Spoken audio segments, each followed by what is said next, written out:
ये बड़ी जानकारी दे रहे हैं हमारे सहयोगी रौनक पटेल। बता रहे हैं कि लंदन के लिए इस विमान ने उड़ान भरी थी। इसी को लेकर कुछ और डिटेल्स आ रही हैं, सीधे आपको लेकर चलेंगे हमारी सहयोगी मेघा प्रसाद के पास भी कुछ जानकारियां हैं। मेघा।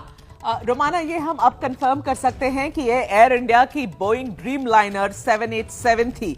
तो जो मैं 737 कह रही थी, ये उससे बड़ा विमान है जो ड्रीम लाइनर है। आपको याद होगा कुछ हाल के ही सालों में एयर इंडिया ने इसे खरीदा है। तो ड्रीम लाइनर 787, इसकी कैपेसिटी 300 पैसेंजर्स की होती है इस ड्रीम लाइनर की।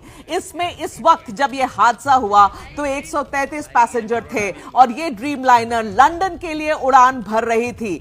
मोस्ट इसमें जो जानकारी हमारे पास आ रही है, ज्यादातर जो पैसेंजर्स थे ये लंदन बाउंड थे और यहां पे रिफ्यूलिंग के लिए भी रुकी थी। पर ये मुझे लगता है कि ये वो वाली विमान है जो लंदन, अहमदाबाद टू लंदन एक सर्विस शुरू हुई है पिछले कुछ सालों में।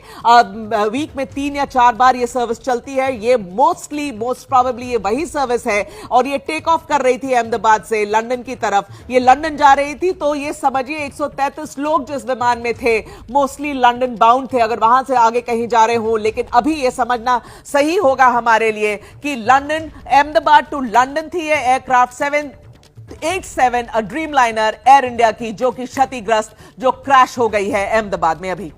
तो ये बड़ी जानकारी मिल रही है। अहमदाबाद से लंदन जा रहा था ये विमान।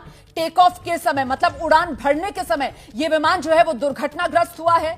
और बिल्कुल जहां पर एयरपोर्ट की बाउंड्री खत्म हो रही है और जहां से मेघानी नगर वाला इलाका शुरू हो रहा है अहमदाबाद का, उसी जगह पर यह विमान जो है वो दुर्घटनाग्रस्त हुआ है। अभी की बड़ी खबर यह कि अहमदाबाद में यह प्लेन हादसा हुआ है। लंदन के लिए इस विमान ने अहमदाबाद से उड़ान भरी थी। विमान में वैसे तो क्षमता करीब 300 यात्रियों के बैठने की होती है, लेकिन लंबी दूरी की उड़ान, विमान में जो ईंधन था आप जानते हैं वो भी बहुत ज्यादा होगा।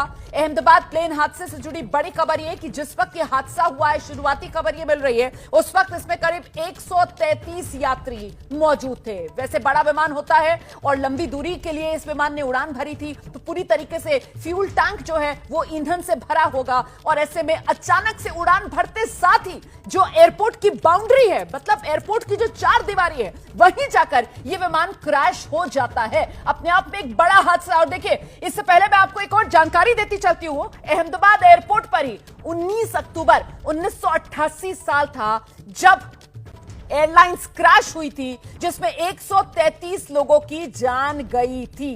यह जो फ्लाइट थी इंडियन एयरलाइंस की फ्लाइट थी, तब मुंबई और अहमदाबाद के बीच की फ्लाइट थी जो क्रैश हुई थी। और अब यह हादसा जो हुआ है अहमदाबाद के सरदार वल्लभ भाई अंतरराष्ट्रीय हवाई अड्डे पर, तस्वीरें ऐसी हैं